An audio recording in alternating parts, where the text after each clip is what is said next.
And then there were none. All UCLA basketball starters have declared for the NBA draft. The Lakers sleepwalked through their playoff game last night. And is new Chargers linebacker Eric Kendricks smarter than Drue Tranquill? Good morning, I'm James. This is your daily dose of sports and snark for the greatest sports city in the world, Los Angeles. This is the faithful Angelenos Morning Report. It is April 20th, 2023.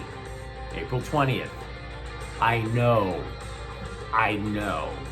But before y'all get baked, what do you say we talk a little LA sports? And we added new subscribers to the channel. Thank you for getting in on the ground floor. I appreciate every last one of you. If you like the content we put out, clickety-clack the like button. Clickety-clack the subscribe button. There's a notification bell. Hit that. It'll let you know when we drop new content. Sharing is caring. Let people know we exist. And by all means, comment. Just don't comment about the best time you ever had high. The stories are never good. They're all boring. No offense. Before we go through the news and notes, a quick look at the scoreboard. Honestly, it's just a bad day for the Angelenos across the board. LeBron James scored 28 points, but straight up, the Lakers flat out didn't even try yesterday in Memphis. The Grizzlies evened the series 1-1 after a 103-93 victory.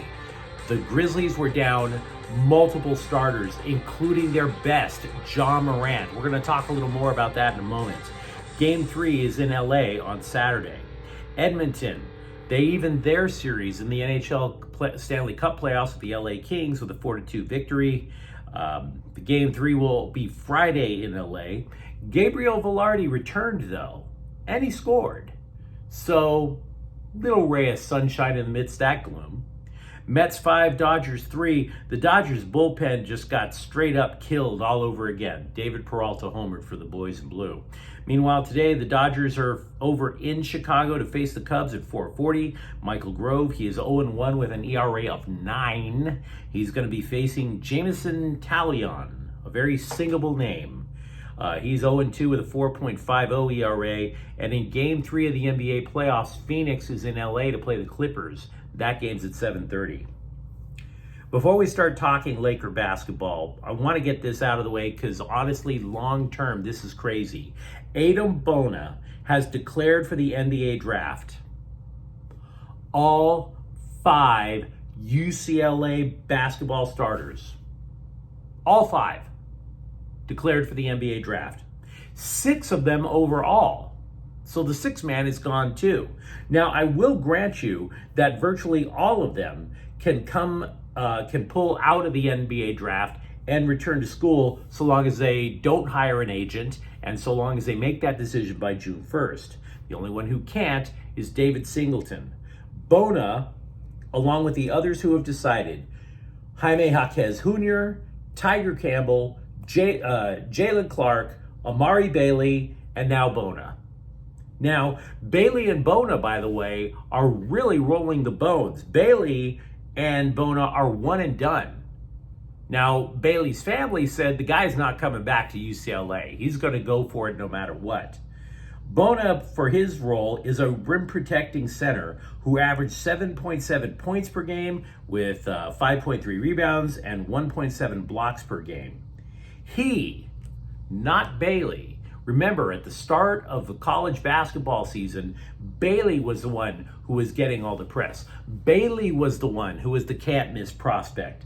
But it was Bona who was the Pac-12 Freshman of the Year. Now, to be honest, he's also coming in with a little bit of baggage. Bona is rehabbing from shoulder surgery. According to a big board of NBA prospects, not a mock draft, but a big board of NBA prospects, Bona ranks in the mid-60s. That makes him low second round, which might lead him to decide to come back. But if he doesn't reconsider, and even if he does reconsider, holy crap, what a talent drain has happened over with UCLA basketball. What are we looking at for next year? Mac Etienne? Dylan Andrews? You tell me. Because the idea of them going to the Elite Eight for a 3rd year in a row, for a 4th year in a row, I don't see it. I really don't. Let me know what you think in the comments thread. All 5 UCLA basketball starters, poof, gone. Now, looking back at the Lakers game, Anthony Davis basically put on a hat that said Captain Obvious on it. And he said, we can't expect to win when we play like that. No kidding. There was a lot of people that were wrong. The Memphis Scribes, we talked about them yesterday, about what the Memphis Grizzlies would have to do with John Morant not playing. The Scribes out there were saying that the Grizzlies would have to just hit a ton of threes. Wrong. Let me give you an example of how lackadaisical the Lakers were last night. They were out-rebounded and they were outscored in the paint. They didn't have Anthony Davis. Anthony Davis is supposed to be the monster in the paint. There's a bunch of other players that drive. They got outscored by Memphis in the paint. Memphis had 38 points in the first half alone in the paint. So they just straight up punched the Lakers right in the mouth. They didn't match Memphis's focus. I got to tell you, too, there's a secondary question that the Lakers are going to have to ask themselves over the next 2 days. DAngelo Russell, does he really deserve a starting spot? Think about it. Who's been sinking all the clutch jumpers? That would be Austin Reeves. In game 1, Rui Hachimura had 29 points. What did DAngelo Russell do? Well, in the last 3 games, 2 playoff games and the play-in game, all of that combined, DAngelo Russell is shooting 10 of 37 from the floor. 27%. He shot 18% from the floor in Memphis last night. Just terrible shooting. And this is a guy who, just like Austin Reeves, just like a lot of the Lakers, is trying to play for the bag. A full bag of cash. And I'm not trying to clown the guy, but you can't, if he shoots the Lakers out of the playoffs, he's going on what? His 5th team? His 6th team? Tough question ahead going into game 3. New Chargers linebacker Eric Kendricks said he is happy that he won't have to change his game to fit with the LA Chargers. Quote, I'm glad that I can fit into this program, into this system. I don't have to do too much as I come in, unquote. Now, why do I bring up that particular quote? Because a week ago, Brandon Staley hinted that Kendricks is this huge upgrade at linebacker, because the job as an inside linebacker means you not only have to know your own assignment, you're the one calling the assignments for everybody else. The defensive line, your own linebacking crew, and also communicating to the defensive backs what's going on. So what does that insinuate? Because there is an implication with it. What is unsaid is that Brandon Staley appears to think, he didn't say this, but he appears to think that despite the fact that Drue Tranquill led the team in tackles last year, that he just isn't smart enough for the role. Not compared to Eric Kendricks. You consider how the Chargers were constantly out of position on defense last year. You consider how they were gashed on the run, play after play after play. Could you possibly say that Tranquill knew his own position, but he wasn't necessarily qualified to know the other 10 players on defense? Is it possible? You tell me in the comments thread. Wide receiver Allen Robinson passed his physical, meaning he is heading to Pittsburgh. The Rams, as we discussed yesterday, they sent him in a trade to Pittsburgh for a swap of 7th round picks. Big whoop. He simply wasn't productive in LA. And I was talking yesterday about how the deal isn't the bad part. Signing him to the contract was the bad part. That's what led to the bad trade, because there was no value for this guy right now. But I want you to pause for a moment, because the Rams have been saying that they're still going to be competitive. And I want you to consider the carnage in the offseason. $15 15 players gone. 15 of them. And oh, by the way, it could rise to 17 because they're probably losing defensive lineman Ashawn Robinson and defensive back Troy Hill. Both of them are free agents.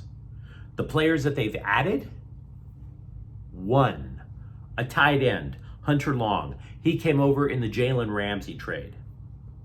So I'm not trying to sit there and tell you that this plan the Rams have isn't going to work, because they were going off the beaten path. Everybody thought they were nuts, and they went to 2 Super Bowls. So I'm not saying I know it's not going to work. What I am saying is, let's not fool ourselves about this upcoming season. That is a vast amount of talent that just left the team. Shortstop Miguel Rojas was placed on the 10-day injured list for the Dodgers. He has a left hamstring strain. Luke Williams was the guy who started in his place. The Dodgers also have added Yoni Hernandez from Oklahoma City, but let's call this for what it is. The Dodgers have a shortstop problem, but in all candor, I believe it to be temporary, because every single year, at the beginning of the year, the Dodgers just have a ton of ticky-tack injuries that force a lot of pitchers and a lot of other players onto the injured list. It's a rite of passage every April and May of the year. So I don't see a reason to panic about anything. I just see the same story happening again. And yes, I am aware that former Dodger Max Scherzer was ejected in his return to Dodger Stadium. It makes me know, never mind, he decided to sign with another team. That's his ish. A transfer or a changeover, if you will, at USC from Clay Helton's vision to Lincoln Riley's is pretty near complete. It's barely been a year. Barely been a year. Riley has 55 of his own players in the Cardinal and Gold right now. Over half the roster. 55 of 85 scholarship players were brought in by Riley. Now, Riley knows how easy it is to recruit at USC if you play your cards right. You know, I mean, this is LA. Opportunities that no other school can offer, frankly. He's definitely taken that to advantage.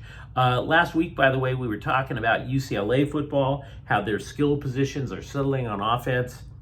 If it matters, we do have some positions on USC's defense that appear to be settled, thanks to the spring game. Jack Sullivan and Keon Bars were both on interior defensive line, but 9 players were rotating on the defensive ends, so we don't necessarily know how that's going to play out. Jack Sullivan and Keon Bars appear to be starters. Mason Cobb and Shane Lee started at linebacker.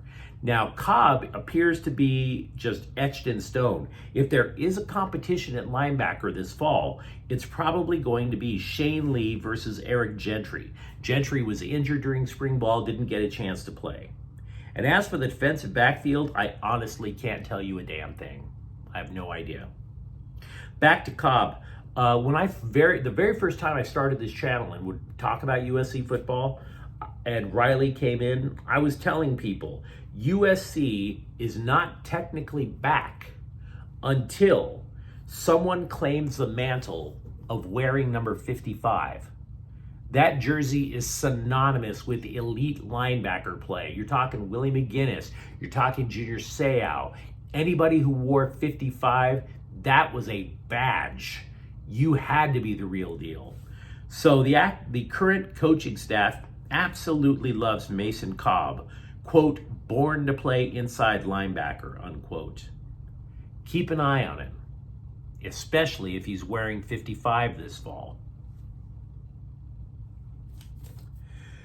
USC basketball, meanwhile, loses yet another guard to the transfer portal. Trey White, an all Pac-12 freshman team selection. He averaged 9 points with 5 rebounds per game. Reese Dixon Waters has already left for San Diego State, and recruit Silas DeMary Jr. decommitted. So that is 3 guards for the Trojans out. Oilers forward Matthias Janmark will miss the rest of the series against the Kings. He blocked a shot with his foot, and yes, that hurts. I've played hockey. I know what that feels like. Last year, even though the Kings lost, I would say, if you've noticed, Victor Arvidsson missed the playoffs because he had a herniated disc in his back. Now he is playing. Game one, 2 assists, including on the game-tying and game-winning goals. So he is making a difference in this series against the Oilers. There is a shortcut in the Phoenix Suns gym that had to be sealed off. The reason was because, as we mentioned a day or two ago, Russell Westbrook got into it with a fan because Westbrook took the shortcut to the locker room, and the fan called him Westbrick. We talked about that more in detail a couple of days ago. Basically, the Suns have closed it down because they don't want an event like that to happen again. And that's basically the best solution out there. LAFC have rescheduled a home match with Houston from April 29th to June 14th. There wasn't a reason given. I can only guess. But what I can tell you is that LAFC will play the Philadelphia Union midweek next week in CONCACAF Champions League. Perhaps that's one game too many in late April. But you let me know what you think in the comments thread. Really want to know what you think about UCLA basketball. And of course, the Lakers and Chargers. And if you enjoyed this content, don't forget to subscribe to Faithful Angelenos. We're talking LA sports every single day here. Thank you for watching. I'm James. We'll be back tomorrow. Faithful Angelenos is a Guillermo Corte El Queso production. Take care.